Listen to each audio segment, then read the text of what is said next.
Baik, untuk peserta pertama, Saudara Aviantara, SHM Hum. Anda sudah siap? Baik. Pertanyaan pertama mengenai kenegarawanan oleh Profesor Dr. Hikmahanto Yuwono, SH LLM PhD. Waktu dan tempat kami persilahkan. Baik, terima kasih Bapak Ketua. Yang saya hormati Bapak Ketua dan para anggota Komisi Yudisial, dan tentunya calon Hakim Agung, Saudara Dr. Aviantara. Pertanyaan saya terkait dengan isu yang seringkali mengemuka ketika ada pilkada. Pada masa-masa itu seringkali petahana dituduh melakukan tindak pidana korupsi. Mungkin strateginya adalah kalau yang bersangkutan itu kemudian diproses hukum dan mendapat status sebagai tersangka, sehingga akan memudahkan lawannya untuk menjadi kepala daerah. Nah, pertanyaan saya kepada saudara adalah, mengapa di Indonesia belakangan ini masalah pidana itu tidak lagi ultimum remedium, tetapi menjadi ultimum premium? Menurut saudara, apa yang membedakan masalah yang kaitannya dengan administratif kemudian tiba-tiba bisa dipidanakan, atau perdata bisa dipidanakan? Nah, ini yang saya ingin tanyakan kepada saudara. Saya persilahkan. Terima kasih. Jadi memang benar, sekarang itu masalah pidana itu sebenarnya memang ultimum remedium, upaya terakhir. Tapi karena ini masalah politik, tentunya ada tujuan-tujuan politik, di mana bagaimana calon-calon, misalnya kepala daerah atau lain-lain, itu bagaimana bisa memperlancar usahanya untuk mencapai tujuan itu. Tetapi bagi saya, sebagai hakim, itu apabila perkara-perkara itu masuk ke pengadilan, kita tetap berpedoman pada hukum yang berlaku. Kita murni mengenai apa yang didakwakan, itulah yang harus dibuktikan. Jadi murni, kita tidak menyangkut mengenai masalah politiknya. Sehingga apabila nanti ternyata tidak terbukti, kita bebaskan. Tapi kalau terbukti memang, yaitu terbukti sesuai dengan unsur-unsur yang pasal yang didakwakan, kemudian unsur-unsur, apakah unsur-unsur di dalam pasal tersebut terbukti atau tidak, itulah yang nanti dibuktikan. Andai kata terpenuhi unsurnya, maka tentunya akan terbukti melakukan suatu tindak pidana dan dijatuhi hukuman. Tetapi andai kata unsur-unsur di dalam dakwaan tadi tidak terbukti, maka tentunya harus dibebaskan. Itu. Jadi kita tidak mengadili politiknya, tapi kita mengenai hukumnya yang diajukan oleh penuntut umum. Kalau boleh saya sedikit ada follow up question, Bapak Ketua. Silakan, masih ada waktu. Saya terima kasih atas jawabannya. Memang tidak, hakim tidak seharusnya memasuki wilayah politiknya. Tetapi permasalahannya bagi saya, pertanyaan saya ini, apa yang membedakan masalah yang sifatnya administratif, memunculkan kerugian negara, dengan misalnya korupsi? Apa yang membedakan antara masalah wan prestasi, masalah perdata, dengan masalah pidana? Unsur terpenting apa yang saudara harus lihat dalam konteks seperti ini? Iya. Silakan. Terima kasih. Mohon didekatkan mic-nya. Terima kasih. Jadi kita harus bedakan mana unsur pidana, mana unsur yang bukan pidana. Banyak contoh sekarang bahwa itu masalah-masalah administrasi, itu kan bisa dilihat dari kalau di Undang-Undang Tindak Pidana Korupsi itu ada unsur-unsurnya dengan melawan hukum. Jadi latar belakangnya apa? apakah itu perjanjian dulu, jadi administrasi, kemudian apakah memang itu dilatar belakangi dengan melakukan perbuatan melawan hukum atau menyalahgunakan kewenangan. Itulah yang bisa jadi yang jadi titik fokusnya. Kalau andai kata itu memang murni daripada tindakan administrasi, ya, misalnya bikin suatu perjanjian dan murni itu tidak ada maksud untuk menguntungkan diri sendiri, orang lain dan lain, itu pure bahwa itu merupakan tindakan administrasi. Tetapi kalau di latar belakang memang sudah ada niat dari situ, misalnya dengan bersengkokol untuk memenangkan suatu tender atau apa, itu berarti memang sudah ada niat untuk menguntungkan diri sendiri atau orang lain. Dari situ, dari niat pertama, apakah memang itu memang betul-betul suatu perjanjian atau tindakan administrasi atau bukan. Banyak contoh seperti terakhir yang saya baca mengenai kasus kepala PLN itu, Pak. Terakhir itu kasus yang saya ikuti itu onslaught. Jadi saya kira itu putusannya itu karena memang perjanjian itu bukan masalah ada niat untuk menguntungkan diri sendiri atau menyalahgunakan kewenangan, tidak ada di situ. Terima kasih. Baik. Terima kasih. Yang penting ada niat jahat ya. Kalau pidana itu. Baik, terima kasih. Terima kasih Pak Ketua yang saya hormati. Baik, selanjutnya kepada Profesor Amyurian Rifai, LLMBC. Terima kasih Ketua. Dr. Aviantara, lihatnya sebelah sini. Ya. Oh, sini belum, ini ada dokter, tidak apa-apa, doa orang banyak ya. Mencoba relax. Saya yakin Bapak nanti bisa menjawab dengan baik kalau berusaha rileks ya. Pemahaman seorang hakim terkait ketatanegaraan itu tentu penting agar bisa memberikan putusan yang komprehensif. Kalau kita bicara negara, yang belajar ketatanegaraan pasti atau semestinya memahami Bapak ilmu negara yang namanya George Jelinek ya. Beliau terkenal dengan 14 teori Jelinek.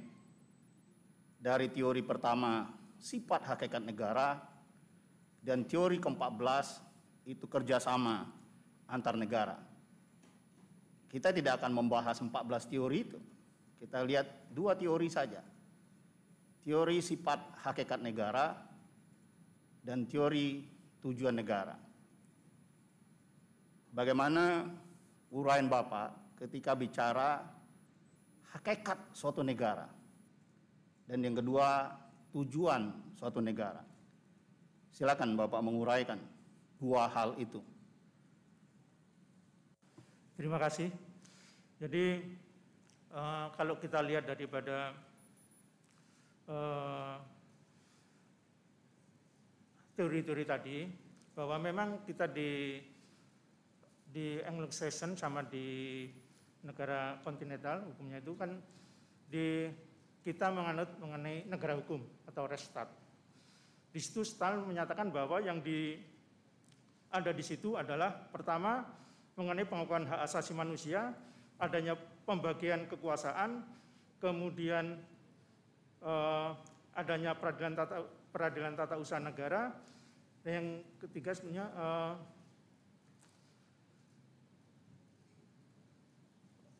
pembagian kekuasaan sama equality before the law. Dari tujuan daripada negara tentunya ingin memberikan kemakmuran kepada rakyatnya yang utama. Kemudian dari negara dengan tujuan untuk memakmurkan masyarakatnya atau warga negaranya atau penduduknya, itu tentu mempunyai landasan-landasan bagaimana caranya bahwa hukum tata negara ini bisa melindungi, berinteraksi dengan masyarakat untuk jalannya pemerintahan yang bersih, masyarakatnya juga kesejahteraan terjamin.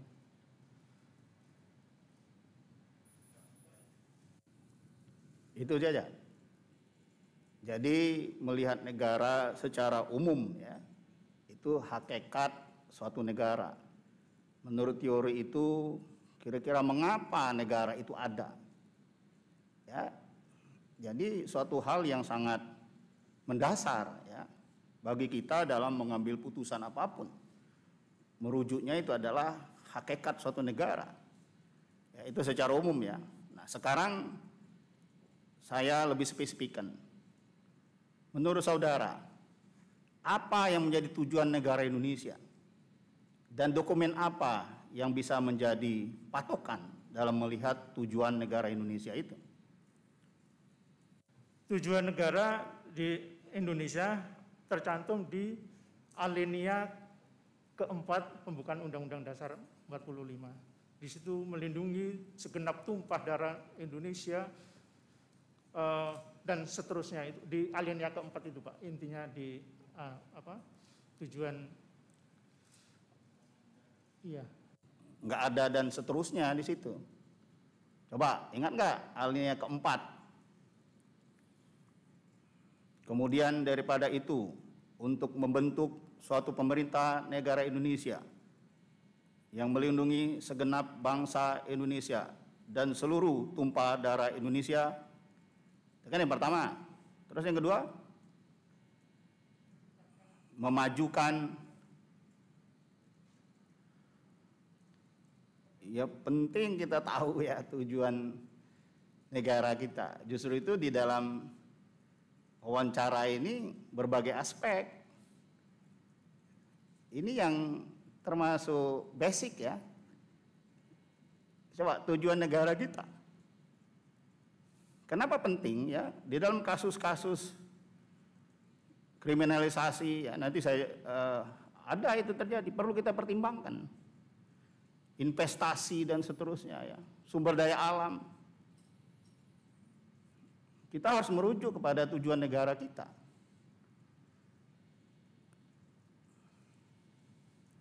Ingat nggak Pak, 4 itu, ada 4 tujuan tadi. Saya sudah bantu 2. Melindungi segenap bangsa Indonesia dan seluruh tumpah darah Indonesia. Memajukan kesejahteraan umum. Mencerdaskan kehidupan bangsa. Melaksanakan ketertiban dunia yang berdasarkan kemerdekaan, perdamaian abadi, dan keadilan sosial. Harus diingat itu.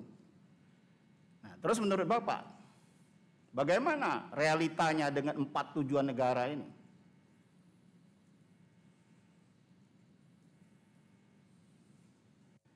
Kalau saya realitanya, kita memang menuju ke situ semua, Bapak. Jadi untuk memakmurkan kesejahteraan segenap bangsa dan tumpah darah Indonesia, kemudian juga di dalam keluar menciptakan perdamaian, itu semua sudah dilakukan. Memang belum seluruhnya tercapai, Bapak. Tapi usaha untuk ke situ itu terus dilakukan. 1 saja ya, nggak usah 4. Kalau menuju itu ya sejak kemerdekaan kita selalu dikatakan menuju. Ya, ini tahun 2021 ya, masih menuju juga. Kita angkat 1 saja, memajukan kesejahteraan umum. Menurut Bapak apa kendalanya untuk memajukan kesejahteraan umum itu? Dan apa pandangan Bapak untuk menyatakan bahwa kesejahteraan umum itu tercapai? Tolak ukurnya apa?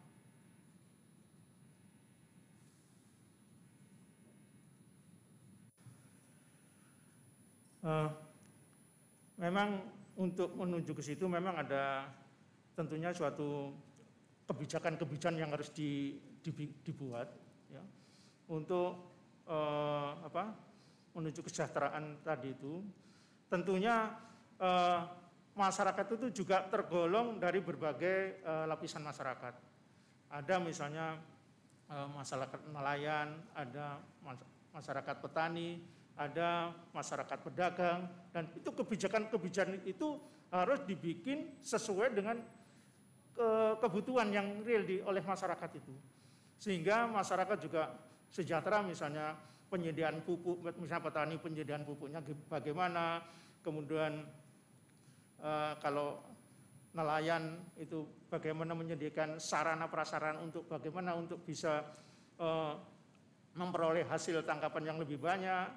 Kalau misalnya di pasar bagaimana caranya memperoleh bahan-bahan baku yang untuk dijual dengan murah, tidak melalui berbagai tingkatan-tingkatan, misalnya seperti tengkulak, kemudian ke lagi.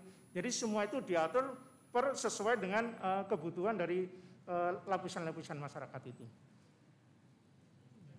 Itu kan hal yang umum ya. Bagaimana memajukan secara umum ini dikaitkan dengan bidang kita, bidang hukum. Bagaimana Bapak mengait? Baik di dalam perkara-perkara yang Bapak hadapi sehari-hari. Apa konsep Bapak gitu loh? Khusus kita kan bicara hukum. Apa?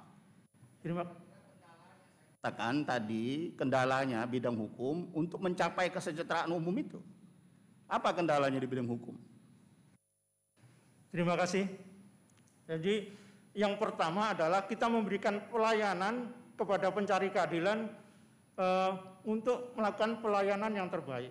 Contohnya misalnya, saya sebagai hakim, maka saya harus melakukan mengadili dengan 1 menit lagi. Ya, dengan cepat. Jadi pelayanan yang berkeadilan kepada pencari keadilan itu di misi yang nomor 2. Jadi misalnya harus tepat waktu, misalnya pelayanan keputusan harus tepat waktu juga, kemudian mengadilinya juga imparsial, kemudian semua. Jadi kita tidak memihak, kita melaksanakan sesuai dengan ketentuan hukum, sehingga para pencari keadilan itu memperoleh keadilan, betul-betul memperoleh keadilan, sehingga dampaknya seperti misalnya investasi nanti, investasi bisa masuk, tentunya dengan investasi masuk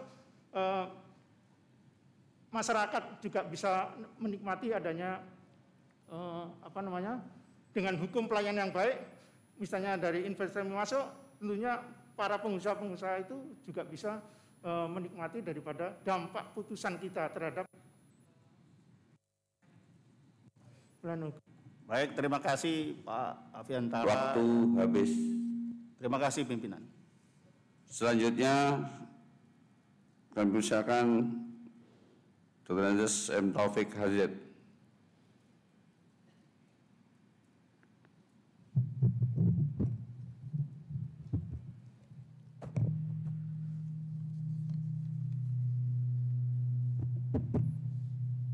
Terima kasih.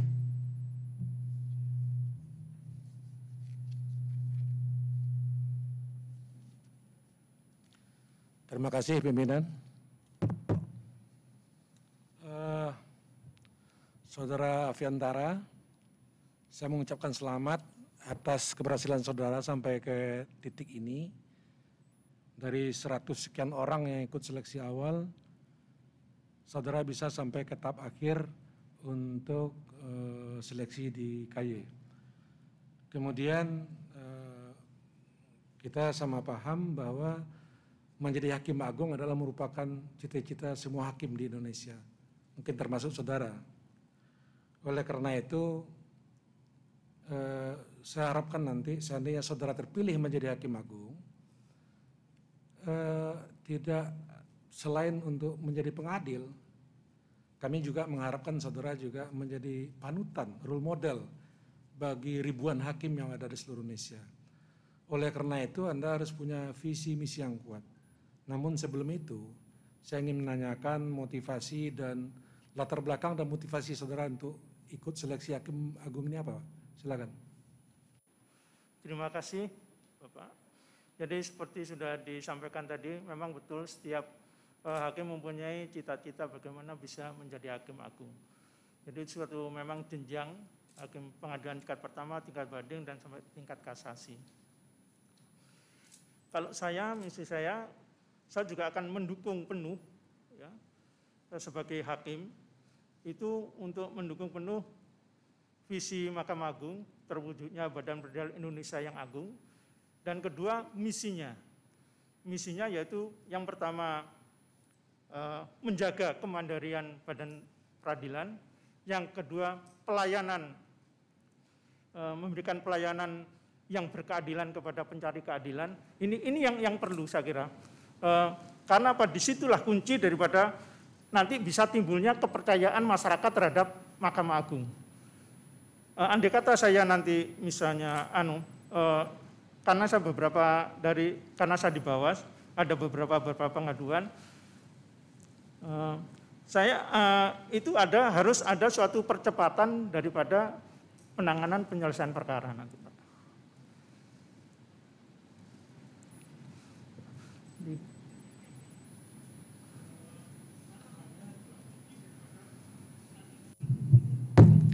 Sebenarnya pertanyaan saya, motivasi, latar belakang dan motivasi saudara ikut tes Hakim Agung. Terima kasih. Yang pertama adalah bahwa motivasi saya bahwa saya di setiap pekerjaan yang saya hadapi, waktu di pengadilan tingkat pertama, banding, itu bahwa saya berusaha melaksanakan tugas pertama dengan sebaik-baiknya. Bisa bermanfaat, berguna bagi masyarakat pencari keadilan. Yang dari dampak itu diharapkan seperti tujuan hukum bahwa ada ketertiban di dalam masyarakat. Jadi tujuan itu adalah berguna, bermanfaat bagi orang lain.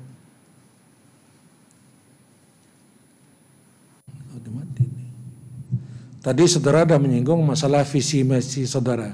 Coba lebih konkretnya seperti apa sih yang mendukung visi misi Mahkamah Agung itu?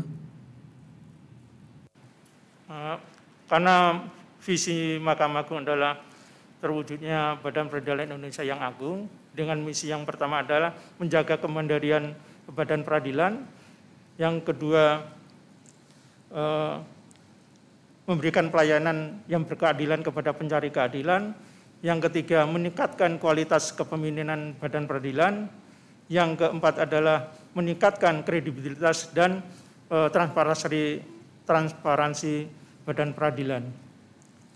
Saya lebih condong maksudnya menekankan pada memberikan pelayanan yang berkeadilan kepada pencari keadilan. Itu bahwa memberikan pelayanan yang berkeadilan kepada pencari keadilan itu ada berbagai aspek. Maksudnya mulai penanganan perkara, jadi masuknya perkara sampai nanti outputnya kepada para pihak itu memperoleh putusan. Itu di situ ada suatu sirkulasi yang tentunya di dalam proses beracara beradilan kita harus menegakkan integritas kita sebagai hakim, sehingga putusan-putusan yang kita hasilkan itu berkeadilan bagi masyarakat, sehingga Mahkamah Agung ini bisa menjadi lebih dipercaya oleh masyarakat. Hasil outcome-nya itu bahwa putusan-putusan kita ini bisa mensejahterakan masyarakat. Misalnya baik itu masalah perdata, masalah pidana, masalah PHI dan lain-lain, itu outcome-nya itu bahwa kita mengeluarkan suatu putusan yang berkeadilan, yang tentunya dengan putusan itu akan meningkatkan kepercayaan masyarakat pada Mahkamah Agung. Di samping itu bisa memakmurkan kesejahteraan masyarakat.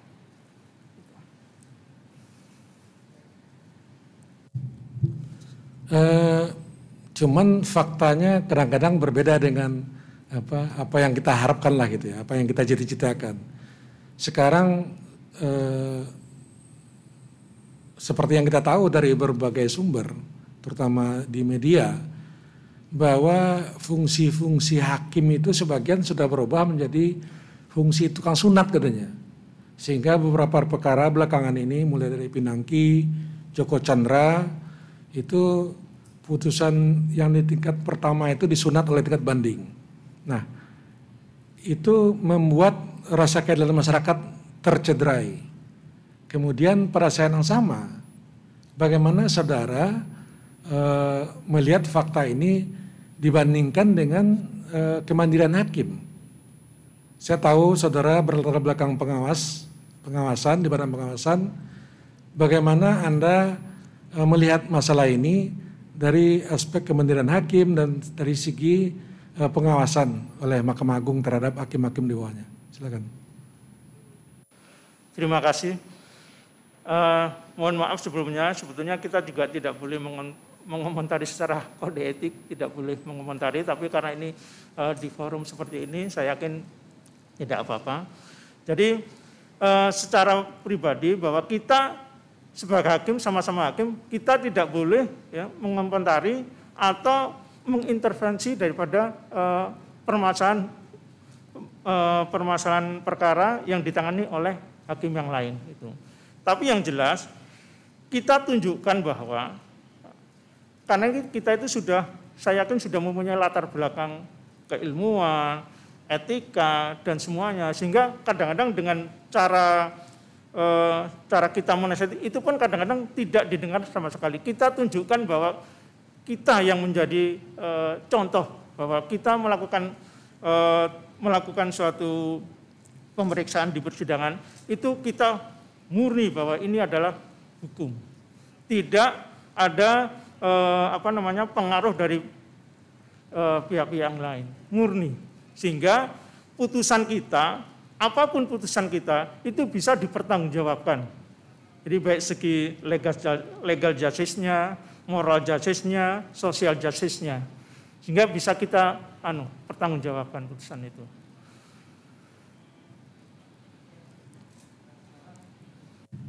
Saya ingin tahu rencana aksi saudara dalam menindaklanjuti visi misi tersebut. Kalau lihat dari segi ungkapan saudara tadi, visi misi saudara sangat ideal gitu, dan memang itulah visi misi. Baik visi misi kita sebagai seorang hakim maupun visi misi Mahkamah Agung sebagai lembaga. Tapi rencana aksinya gimana? Apakah bisa saudara laksanakan secara gamblang atau gimana? Silakan. Terima kasih. Sekarang zamannya era digital. Jadi segala sesuatu bisa dibikin aplikasi. 1 menit lagi.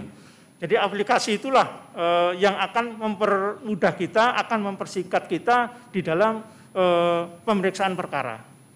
Jadi kita sebenarnya bisa bikin suatu aplikasi yang tentunya sesama daripada majelis. Itu nanti kita itu pendapat kita, jadi melalui aplikasi saja. Kemudian nanti kalau PP, misalnya ada panitera pengganti, dia bisa melihat, dia melaksanakan bikin putusan, tapi tidak bisa merubah apa yang menjadi pertimbangan kita.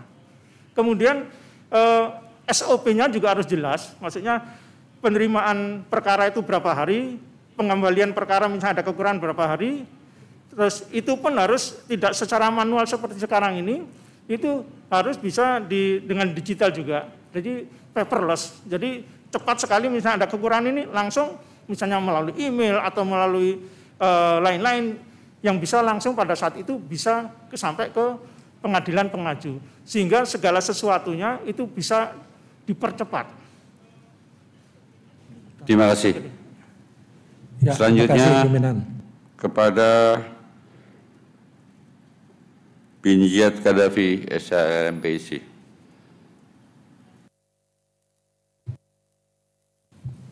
Baik, terima kasih Pak Ketua atas kesempatannya. Saudara calon Bapak Afiantara SH Mhum, selamat pagi Pak. Semoga sudah lebih rileks setelah melalui pertanyaan dari tiga Pak ya, dari 3 penanya. Sekarang saya mau tanyakan sesuatu yang mungkin Bapak cukup familiar dan kerap Bapak lakukan, karena dari beberapa pemberitaan maupun informasi yang kami dapat, di beberapa perkara itu Bapak kadang mengajukan dissenting opinion. Nah, bolehkah Bapak ceritakan dissenting opinion di satu atau dua perkara yang paling Bapak ingat yang menurut Bapak itu paling berkesan karena kuat argumentasinya? Silahkan Pak. Terima kasih. Itu saya ingat di perkara tindak pidana korupsi pengadaan minyak kalau nggak salah, itu terdakwanya inisial A waktu itu. Jadi ada 3 ketua majelis sama hakim anggota lain itu menyatakan bahwa itu ke pasal 3 sehingga hukumannya rendah. Saya yakin bahwa itu pasal 2 sudah sesuai dengan fakta yang saya di persidangan itu terbukti pasal 2 itu. Sehingga dan itu merupakan kasus yang berat karena apa? Untuk pertemuan-pertemuan itu ya di luar negeri itu tidak mungkin secara kebetulan beberapa kali ketemu di luar negeri, di Paris, di mana itu. Dan itu jelas ada aliran dana yang masuk walaupun tidak ke rekening dia, tapi ke rekening anak buahnya. Sehingga saya berpendapat bahwa ini terbukti dan merugikan negara yang sangat besar. Sehingga saya dissenting opinion bahwa saya pasal 2 dan saya tetap bertahan seperti itu. Karena yang dijatuhkan ternyata pasal 3 yang hukumannya menurut saya sangat rendah sekali. Sehingga saya tidak tahu, ini bukan kewenangan saya, bahwa jaksa dan jaksa pun sama terdakwa, penasihat hukum terdakwa tidak melakukan banding. Itu. Tapi menurut saya tetap kekeh itu karena memang secara fakta hukumnya pasal 2 telah terbukti dan merugikan keuangan negara yang sangat besar. Saya kira itu, Pak. Terima kasih, Pak. Pertanyaan saya berikutnya, lembaga dissenting opinion sendiri, Pak, yang kadang atau kerap Bapak gunakan. Ini kalau dalam konsep Bapak, itu apa manfaat terbesarnya, Pak? Bagi hakim maupun bagi pencari keadilan? Silakan. Terima kasih. Jadi bagi para pencari keadilan maupun misalnya nanti banding bagi hakim lainnya, bahwa semuanya bisa melihat pertimbangan saya. Inilah pertimbangan hukum saya sesuai dengan fakta yang terjadi di persidangan, sesuai dengan dakwaan penuntut umum. Karena kita mengadili itu beratkan dakwaan penuntut umum. Apa itu nanti kan bisa lihat misalnya ini dakwaan kumulatif harus dibuktikan satu persatu dakwaan pertama, kedua, ketiga. Dengan begitu hakim lain maupun pencari keadilan maupun mungkin dari akademisi kalau melihat putusan itu bisa melihat inilah dissenting opinion saya, pertimbangan hukum saya seperti ini. Jadi bisa juga untuk kayak penelitian, Pak. Maksudnya ini kasus seperti ini, faktanya ini ada dissenting opinion. Apakah itu pendapat itu bisa saja mungkin berbeda tapi yang jelas inilah fakta hukum dan pertimbangan hukum yang saya pendapat saya. Oke, jadi menurut Bapak itu bisa jadi media akuntabilitas sekaligus juga pembelajaran buat publik ya, termasuk dunia akademik terhadap putusan. Pertanyaan berikut, kalau yang Bapak pahami lembaga dissenting opinion ini perbedaannya itu apakah semata dalam pertimbangan, baik pertimbangan terhadap fakta ataupun pertimbangan terhadap hukum, atau juga bisa mencakup pertimbangan terhadap amar. Jadi sebenarnya ini perbedaan yang kemudian perlu dituangkan dalam dissenting opinion ini terhadap apa, Pak? Terima kasih, Bapak. Jadi menurut saya sebenarnya semuanya. Karena apa? Dissenting opinion ini merupakan suatu pertimbangan utuh dari suatu fakta. Sehingga apakah itu mengenai pertimbangan hukumnya, mengenai dakwaan yang terbukti, dan mengenai stratmatnya. Sehingga itu juga bisa jadi pembelajaran bahwa oh faktanya seperti ini, oh kalau seperti ini yang terbukti ini, kalau yang terbukti ini, oh adilnya itu kan dengan ada termasuk hal-hal yang memberatkan, meringankan, sehingga kemudian muncul strahmat di situ. Sehingga bisa terjelas gamblang bahwa itu pertimbangan dari awal sampai akhir sampai strahmat. Mulai pertimbangan hukumnya, kemudian berat ringannya yang akan dijatuhi hukuman itu tergambar semua di situ. Menurut saya itu. Oke, banyak pakar maupun pengamat hukum, termasuk juga sebagian praktisi hukum yang berpendapat bahwa asal-usul lembaga atau tradisi dissenting opinion itu berasal dari sistem common law, Pak ya. Tapi kemudian itu diintroduksi di Indonesia dan dilembagakan. Bapak paham itu diatur di mana dasar hukum dari dissenting opinion itu dan diterapkan di level apa saja dari sistem peradilan kita? Jadi di semua tingkatan peradilan, itu pasal 30 Undang-Undang Kekuasaan Kehakiman. Itu jadi di semua tingkatan peradilan. Jadi dari situ nanti misalnya ya kadang-kadang kan ada pembatalan putusan pengadilan negeri oleh hakim pengadilan tinggi. Itu kadang-kadang dengan adanya dissenting opinion itu, kalau hakim tinggi itu hakim itu sependapat dengan misalnya pertimbangan kita, itu kan tinggal hanya mengambil alih aja itu. Jadi lebih bisa mempersingkat, memperpendek proses penyelesaian perkara juga. Oke, ini pertanyaan cenderung lebih akademik, Pak ya, lebih akademik. Tapi juga kemudian ada kaitannya tentu saja dengan praktek hukum. Hakim yang membuat dissenting opinion itu kan tentu saja hakim yang kalah di dalam majelis atau yang minoritas. Kalau 3 biasanya 1 kemudian mengajukan dissenting opinion, berbeda dari 2 anggota majelis yang lain. Nah, biasanya ketika membuat dissenting opinion itu, hakim itu mencurahkan segala kemampuan, pertimbangan, kebijaksanaan, dan berbagai faktor untuk dijadikan argumentasi yang kuat terhadap dissenting yang dibuatnya. Pertanyaan saya, ketika ada dissenting opinion yang sedemikian bagus, apakah konten atau isi dari dissenting opinion itu bisa dirujuk oleh para pencari keadilan yang lain atau dirujuk oleh para hakim yang lain untuk menjadi salah satu dasar bagi pertimbangan bagi hakim dalam mengambil keputusan? Silakan, Pak. Terima kasih. Kalau menurut saya, itu karena itu dimuat di dalam putusan, itu merupakan satu kesatuan dengan putusan, sehingga apabila ada yang pendapat dengan dissenting opinion, itu juga bisa, maksudnya di pertimbangan itu 1 menit lagi diambil oleh misalnya hakim tinggi di tingkat yang lebih tinggi, atau kalau misalnya ada penasihat hukum, itu juga bisa dia sependapat dengan pertimbangan hukum di dalam desain, bisa juga dipakai. Saya kira itu, Pak.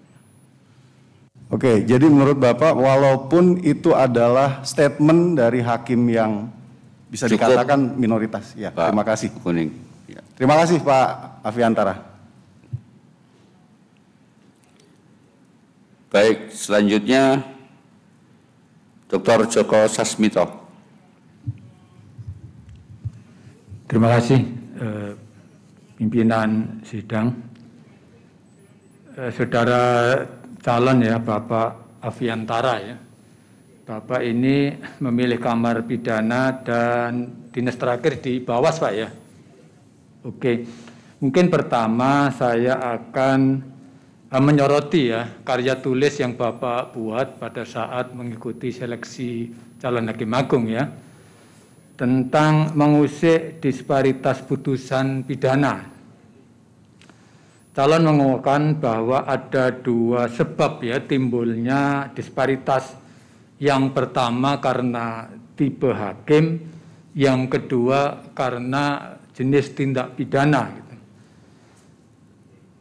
Calon juga menyatakan bahwa salah satu tipe hakim itu ada hakim tunda. Gitu. Ini sangat menarik bagi saya. Hakim tunda adalah hakim yang menunda-nunda perkara gitu. Anda artikan juga hakim tunda itu adalah hakim yang menunggu adanya dana gitu ya. Nah, menurut saya ini sebenarnya kan di Mahkamah Agung sudah secara kelembagaan banyaklah lembaga-lembaga yang mengawasi gitu ya. Secara substansi juga sudah banyak peraturan yang mengatur gitu. Tetapi kenapa kok masih terjadi hakim tunda ini yang dikatakan oleh calon gitu? Bisa diberikan penjelasan tentang hal tersebut, silakan. Terima kasih Bapak. Jadi memang Badan Pengawasan salah satu fungsinya juga mengawasi tingkah laku hakim. Tapi yang dengan keterbatasan personil di bawah juga tidak mungkin hakim itu diawasi satu persatu. Sebenarnya yang lebih penting adalah sebenarnya sudah ada Perma nomor 8 itu yang intinya sama dulu dengan pengawasan melekat. Jadi atasan langsung mengawasi bawahnya langsung. Tapi seperti itu saya yakin ada yang pengawasan yang memang kurang atau memang sengaja membiarkan gitu. Sehingga kalau misalnya itu Perma nomor 8 tahun 2016 itu dilaksanakan dengan baik, saya yakin banyak pengurangan sekali penyimpangan-penyimpangan yang terjadi di pengadilan.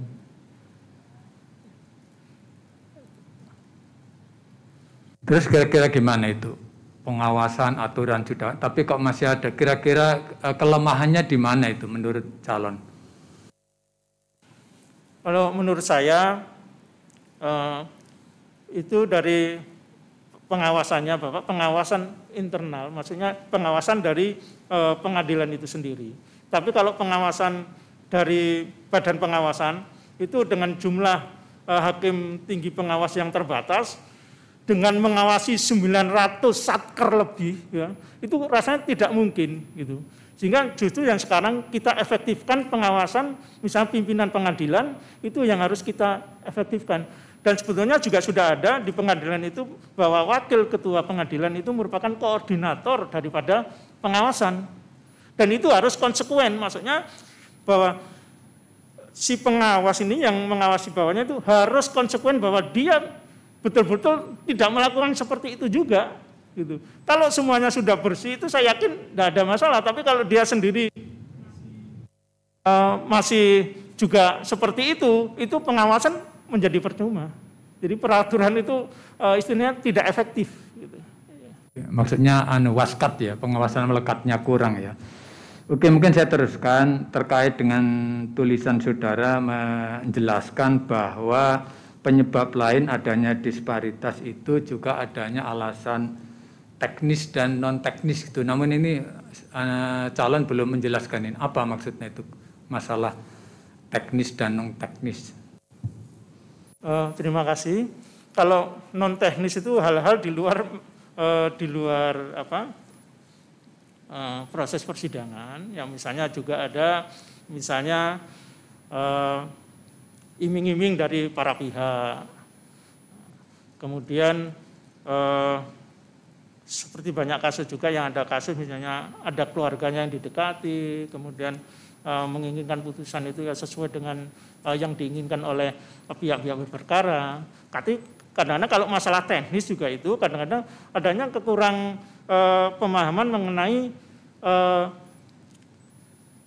permasalahan hukumnya sendiri di dalam proses itu. Jadi dianggap bahwa dia itu masalah kan ada tindak pidana tertentu yang merupakan tindak pidana prioritas yang diutamakan, misalnya tindak pidana korupsi, kemudian perdagangan orang, kemudian KDRT dan lain-lain. Itu memang kita harus lebih dalam menjatuhkan seramatnya itu harus lebih banyak pertimbangan-pertimbangan yang harus kita berikan. Oke, saya lanjutkan ya. Saudara calon menawarkan solusi ya tentang masalah disparitas yang masih tinggi lah ini terjadi di Mahkamah Agung, perlu dilakukan semacam workshop gitu. Nah ini kan setahu saya juga sudah ada lah peraturan-peraturan dari Mahkamah Agung yang mengatur tentang masalah disparitas misalnya dalam tindak pidana korupsi gitu. Tentunya juga ada apa ya konsistensi putusan itu dari kamar-kamar masing-masing itu sudah ada arahan gitu. Ini kenapa ini kok masih perlu workshop gitu, bisa diberikan penjelasan. Terima kasih. Memang sudah ada kayak kemarin itu mengenai pedoman pemindahan perkara tindak pidana korupsi pasal 2 dan pasal 3 itu sudah bagus. Tapi perlu di dalam pelaksananya itu ada maksudnya pemahaman yang sama di dalam pelaksanaan daripada Perma 1 2020 tadi itu. Sehingga kadang-kadang mungkin ini loh nanti di workshop itu bisa didiskusikan. Ini loh sebetulnya tujuan Perma ini untuk bahwa putusan itu kita tidak boleh terlalu disparitas. Kemudian akibatnya apa? Kemudian bagaimana cara kita melaksanakan daripada elemen-elemen yang ada di dalam SEMA Perma 1 2020 itu. Sehingga istilahnya bisa sosialisasi, kalau sudah ada bisa sosialisasi. Tapi kalau itu kan khusus tindak pidana korupsi aja. Mungkin dengan tindak pidana yang lain-lain bisa juga bisa seperti dibikin suatu pedoman penjatuhan hukuman di dalam tindak pidana yang lain. Oke, tadi sudah ada yang saya tanyakan, tapi belum disinggung. Tadi kan saya sudah menyampaikan tentang adanya pembaruan bidang teknis ya di Mahkamah Agung. Tadi saya sebut adanya sistem kamar kan gitu ya, dibentuknya sistem kamar. Setahu saudara calon, apa sih tujuan atau maksud dibentuknya sistem kamar? Kalau dulu kan enggak ya, dulu Hakim Agung itu menyidangkan apa saja, sekarang dibentuk sistem kamar. Apa yang saudara ketahui itu maksud tujuan dibentuknya sistem kamar di Mahkamah Agung? Terima kasih. Seperti sistem kamar itu sebetulnya seperti dokter itu ya, menurut saya itu untuk gambarnya itu adalah spesialisasi di dalam menyelesaikan perkara, sehingga tidak ada seperti dulu lagi misalnya hakim yang menguasai hukum tata negara tapi dijadikan majelis di dalam hukum pidana, sehingga nanti outputnya bisa tidak sesuai dengan tujuan hukum pidana itu sendiri. Jadi kalau sekarang memang kamar pidana ini spesialis, memang orang-orang yang berkompeten mengenai masalah pidana. Masalah perdata juga begitu, tata usaha negara juga seperti itu. Sehingga putusan 1 menit lagi. Sehingga diharapkan putusan-putusan yang ada di Mahkamah Agung tadi bisa memberikan rasa keadilan bagi para pencari keadilan. Terima kasih Pak Ketua. Terima kasih. Selanjutnya kepada Dr. Parman Suparman.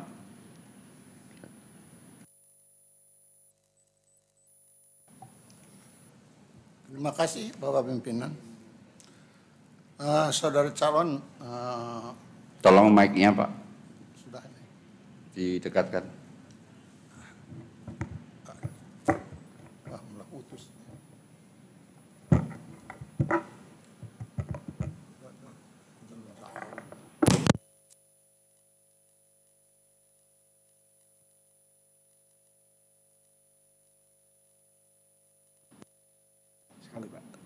Saudara calon, tadi sudah kelihatannya sudah banyak permasalahan yang diajukan pada saudara ya, dan yang bersifat umum dan bersifat lain yang walaupun sebetulnya saya agak sebagai hakim saudara dalam memberikan jawaban tadi ya tidak sebagaimana yang saya harapkan, karena hakim itu bicara to the point dasar hukumnya jelas. Jangan memberi dasar hukum yang tidak benar. Seperti tadi mengenai masalah dissenting opinion, pakai undang-undang yang tidak keruan, itu di undang-undangnya di mana? Itu di pasal 14 Undang-Undang 48 2009 di kekuasaan kehakiman diaturnya. Ini contoh aja. Nah, tapi untuk saya ini, saya minta fokus saudara kepada masalah teknis peradilan ya. Saya ada membaca putusan Mahkamah Agung. Saya kira ini putusan ini sangat banyak dibicarakan. Itu putusan Mahkamah Agung 2239K Idsus 2012. Itu masalah putusan mengenai Asian Agri kalau nggak salah itu. Ini ada masalah yang menurut saya adalah sangat besar. Karena dalam pertimbangan untuk itu kurang jelas kenapa dalam tingkat kasasi bisa diputus seseorang terdakwa dalam hal ini korporasi tanpa suatu dakwaan. Nah, saya cluenya akan beritahu, dakwaan itu adalah dibuat oleh jaksa penuntut umum berdasarkan hasil pemeriksaan, kemudian itu diajukan ke pengadilan, itu menjadi dasar pledoi, itu menjadi dasar musyawarah bagi hakim di pasal 182. Saya ingin penjelasan pendapat saudara mengenai putusan Mahkamah Agung yang tanpa dakwaan telah mempidana orang atau pidana dalam ini kalau tidak salah korporasinya. Coba jelaskan kalau itu benar alasannya, kalau tidak benar saudara harus tunjukkan alasan apa, upaya hukum apa yang bisa diambil. Silakan. Terima kasih. Bahwa memang dasar daripada putusan atau musyawarah di dalam putusan itu adalah dasar pertama adalah dakwaan penuntut umum. Kalau memang itu misalnya dianggap oleh para pihak itu tidak sesuai, misalnya itu kan bisa tentunya kalau ini di tingkat kasasi masih bisa melakukan. Maaf dulu saya minta saudara menjelaskan dasar hukumnya dakwaan itu apa, fungsinya apa, dan apa wewenang daripada atau hak daripada seorang terdakwa untuk menyanggah suatu dakwaan. 156 mengatur bisa meminta dibatalkan, bisa menyatakan tidak diterima. Maksud saya begitu itu. Saya dari tadi sudah mengatakan sebagai hakim bicara dasar hukumnya yang kuat dulu, jangan seperti pokok bambu, saya tidak suka begitu. Terima kasih. Ini mohon maaf Bapak, ini seandainya Bapak ya, saya sebagai hakimnya gitu Bapak, yang mengenai perkara ini. Ya. Jadi misalnya di dalam tingkat kasasi sesuai dengan pasal 253 KUHP di dalam itu kan harus apakah perkara tadi, apakah yang pertama, apakah hukumnya itu tidak diterapkan atau diterapkan tapi tidak sebagaimana mestinya. Yang kedua, apakah cara mengadilinya tidak sesuai dengan ketentuan undang-undang. Kemudian yang ketiga, apakah pengadilan atau hakim tadi telah melampaui wewenang daripada mengadili tadi. Kalau memang Mahkamah Agung tadi maksudnya pihak terdakwa atau penasihat hukumnya tadi tidak sependapat dengan putusan kasasi, maka baik itu jaksa penuntut umum maupun penasihat hukumnya dapat melakukan peninjauan kembali, tentunya dengan syarat-syarat. Ya, yang pertama, apakah mungkin ada kekilafan hakim atau kekeliruan yang nyata. Kemudian ada keadaan baru. Andai kata keadaan baru tadi diketahui di persidangan. Maaf ya calon, saya ingin saudara menjelaskan itu bagaimana posisi dakwaan itu berdasarkan KUHP itu. Ya, apakah bisa langsung saja atau tanpa dakwaan itu bisa diputus?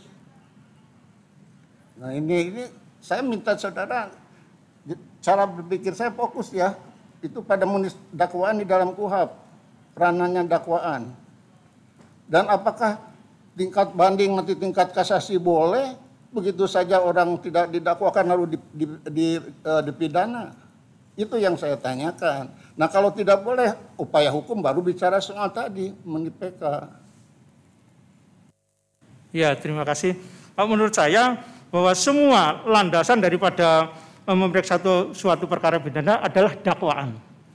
Andai kata dakwaan tadi itu tidak terbukti, ya, tentunya harus ditolak. Kalau misalnya itu terbukti tadi bukan merupakan tindak pidana, maka di-onslat. Sebentar. Saudara dari tadi kurang dengar. Ini dakwaannya tidak pernah ada. Kalau ada dakwaan ya bisa diputus bebas, onslah dan sebagainya. Kalau tidak terbukti bukan merupakan tindak pidana, onslah. Tapi ini tidak ada dakwaan. Mahkamah Agung tiba-tiba memutuskan bahwa ini korporasi ini dihukum membayar sekian triliun begitu. Padahal untuk perkara-perkara sebelumnya itu pengurus dulu sebagai pelaku tindak pidana diadili, diperiksa, kemudian baru korporasi. Ini sekaligus tanpa dakwaan, tanpa pemeriksaan langsung dijatuhan pidana. Nah ini masalah ini yang mungkin di Mahkamah Agung sudah tidak diungkit lagi ya. Coba jelaskan saudara. Terima kasih. Kalau tidak ada yang didakwakan tentunya tidak bisa. Karena itu merupakan dasar daripada kita memeriksa. Kalau itu tidak ada, tentunya ya tuntutan penuntut umum mengenai itu ya tidak dapat diterima. Saya kira itu Pak. Kalau tidak ada dakwaannya, kita berarti tidak apa yang harus kita buktikan di dalam unsur-unsur dakwaan. Nah, sekarang saya tanyakan upaya hukum apa atas kekeluaran nyata dari hakim kasasi tadi? Ya. Jadi upaya hukumnya adalah peninjauan kembali dengan alasan bahwa hakimnya ada kekhilafan atau kekeliruan yang nyata. Itu. Ini saya hanya untuk untuk mengingatkan saudara, jadi hakim sekali-kali tidak mencari popularitas dengan putusan-putusan itu melanggar kode etik itu, ya. Terima kasih Pak Ketua. Terima kasih. Kepada calon, silahkan kalau mau minum dulu. Tarik nafas sebentar. Tidak.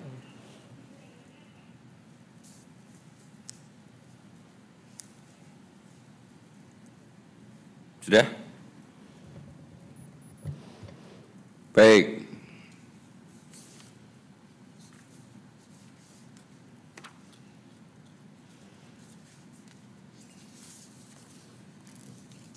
Saya ucapkan selamat karena ada saudara sudah masuk pada tahap akhir seleksi wawancara.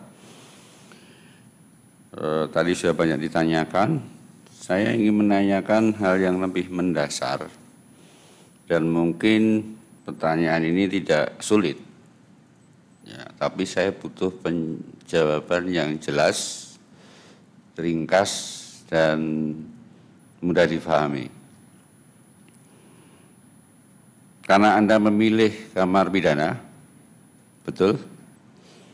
Betul. Saya ingin tahu pemahaman saudara mengenai apa yang dimaksud dengan hukum pidana. Dari pengertiannya, fungsi dan tujuannya, jenis-jenis tindak pidana, dan ruang lingkup berlakunya hukum pidana. 4 hal yang saya tanyakan. Silakan. Terima kasih. Memang secara berbagai pendapat pakar tidak ada yang satu pun yang sama. Jadi kalau menurut saya hukum pidana adalah hukum yang mengatur yang berisi ada larangan, perintah atau larangan, di mana apabila ada pelanggaran ada sanksi yang dapat dikenakan. Kemudian tujuannya adalah untuk mengatur tata tertib masyarakat. Kemudian fungsi betul ya Bapak tadi ya? Jenis-jenis tindak pidana. Jenis-jenis tindak pidana, ada tindak pidana formil, ada tindak pidana material. Kemudian kalau tindak formil itu yang dibuktikan adalah perbuatan yang ada di dalam pasal itu sendiri. Kalau material itu adalah juga akibat yang ditimbulkan. Kemudian ruang lingkup berlakunya hukum pidana terhadap hal apa? Iya. Jadi ruang lingkup berlakunya hukum pidana itu sesuai dengan Undang-Undang Nomor 1 tahun ada 1 tahun 1948 menurut saya, sama itu ada yang berlakunya hukum pidana. Tolong kurang jelas Pak. Makanya didekatkan ya. Berlakunya peraturan peralihan. Ada peraturan peralihan, kemudian hukum KUHP sendiri itu diundangkan di Undang-Undang Nomor 1 tahun 1948. Ya, apa itu isinya? Yang bahwa hukum-hukum yang belum diatur maka hukum yang lama itu tetap berlaku. Intinya seperti itu, Bapak. Baik, pertanyaan kedua. Apa perbedaan filosofis dan teoritis, bahkan teknis, antara hukum pidana dengan bidang hukum lainnya, perdata, tata negara, dan sebagainya? Ya, terima kasih. Itu bedanya adalah kalau hukum pidana itu mengatur ketertiban masyarakat, di mana negara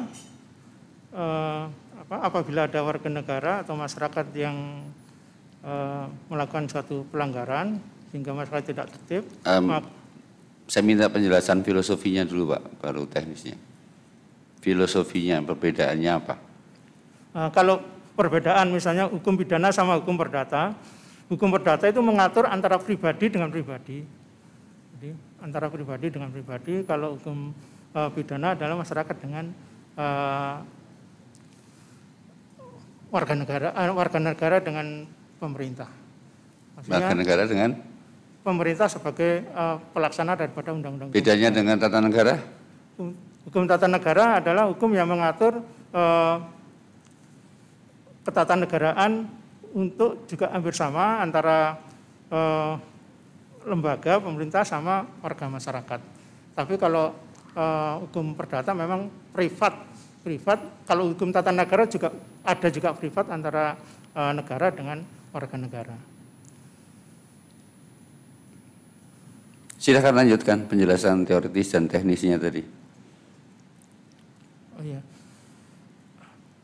Kemudian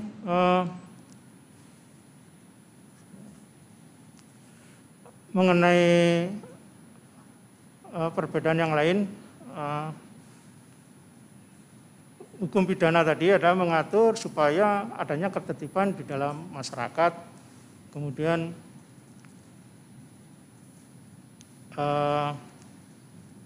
kalau yang perdata tadi sama, jadi antara hubungan individu dengan individu, khusus antara pihak satu dengan pihak individu dengan individu yang lain, ataupun lembaga dengan lembaga yang lain.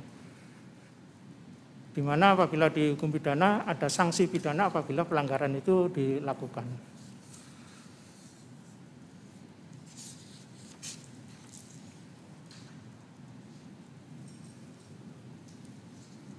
Sudah? Baik. Dalam perkembangan zaman, pelaku tindak pidana ini tidak saja orang. Ya. Banyak kasus yang kemudian pelaku tindak pidana ini adalah subjek hukum korporasi. Jadi bukan orang yang kemudian berkembang kajian tentang kejahatan korporasi. Tolong jelaskan apa yang dimaksud dengan kejahatan korporasi. Jadi kejahatan yang dilakukan oleh suatu lembaga gitu, dan lembaga itu dianggap seperti disamakan seperti orang, person. Jadi misalnya menggunakan suatu perusahaan untuk melakukan suatu kejahatan. Tetapi memang tidak bisa, bedanya tidak bisa bahwa lembaga itu dijatuhi seperti hukuman pidana kurungan, enggak. Bisa juga misalnya denda atau ganti rugi atau apa. Sudah. Indikatornya apa, Pak, yang Anda gunakan? Jadi kalau itu misalnya sebuah peristiwa tindak pidana, kan misalnya oleh perusahaan, kan bukan pabriknya yang melakukan, kan orang-orang di dalamnya. Nah, Bapak bisa melakukan sebagai hakim, bagaimana indikator yang Anda gunakan bahwa ini tindak pidana atau kejahatan yang dilakukan oleh korporasi atau oleh orangnya? Bagaimana cara Anda membedakan? Gini, kalau individu berarti kan itu memang niatnya, itu memang mensreanya itu kepadanya itu kan memang kepentingan untuk Tolong orang. Pak dengarkan. Jadi ada kejahatan korporasi, ya, ada kejahatan korporasi. Lalu Bapak menyidangkan beberapa orang dalam sebagai representasi dari korporasi tersebut. Nah, indikator apa yang Anda gunakan bahwa untuk menentukan dalam persidangan misalnya, ini kejahatan korporasi atau ini tindak pidana dari orang tersebut? Ngukurnya bagaimana? Terima kasih, Pak. Terima kasih. Jadi ukurannya bahwa penggunaan korporasi tadi memang kan ada pengurusnya. Jadi pengurusnya itu tadi itu memang sudah niatnya memang bahwa perusahaan itu memang bertujuan untuk melakukan suatu kejahatan. Jadi bukan individu per orangnya, tapi memang walaupun orangnya di situ ada pengurusnya, tapi dia korporasinya. 1 menit lagi, Pak. Iya, korporasinya itulah yang membuat bahwa penggunaan korporasi itulah yang bisa membuat kejahatan, walaupun yang melakukan itu secara tidak langsung adalah pengurusnya di situ. Terima kasih, cukup. Kami minta untuk membacakan fakta integritas sebagai bagian daripada komitmen Anda mengikuti seleksi calon hakim agung dan jika nanti lolos menjadi hakim agung. Sehingga kami minta Anda membaca benar-benar dengan hikmat, tulus dengan sadar dari hati. Silakan. Fakta integritas. Saya, Afiantara SH MHum, dengan ini menyatakan sebagai berikut. 1. Berkomitmen menjalankan tugas, fungsi, wewenang, dan tanggung jawab sesuai dengan peraturan perundang-undangan yang berlaku. 2. Berkomitmen mewujudkan peradilan yang bersih, berwibawa, dan bebas korupsi, kolusi, dan nepotisme, serta menghindari perbuatan tercela. 3. Menjaga dan menegakkan kehormatan, keluhuran martabat, serta perilaku hakim. 4. Melaksanakan dan menegakkan kode etik dan pedoman perilaku hakim. 5. Apabila saya melanggar angka 1 sampai dengan 4 tersebut di atas, saya bersedia mundur sebagai Hakim Agung dan menerima sanksi sesuai dengan peraturan perundang-undangan serta siap menghadapi segala konsekuensinya. Jakarta, 3 Agustus tahun 2021 yang menyatakan Afiantara SH M.Hum. Mohon ditandatangani.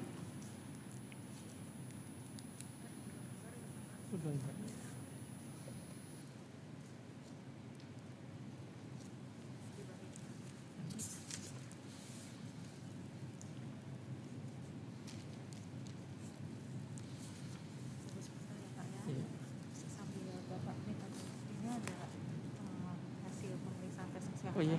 Bisa Bapak cek dulu bahwa benar ini punya Bapak, nanti ada bisa terima. Oh iya. Ya.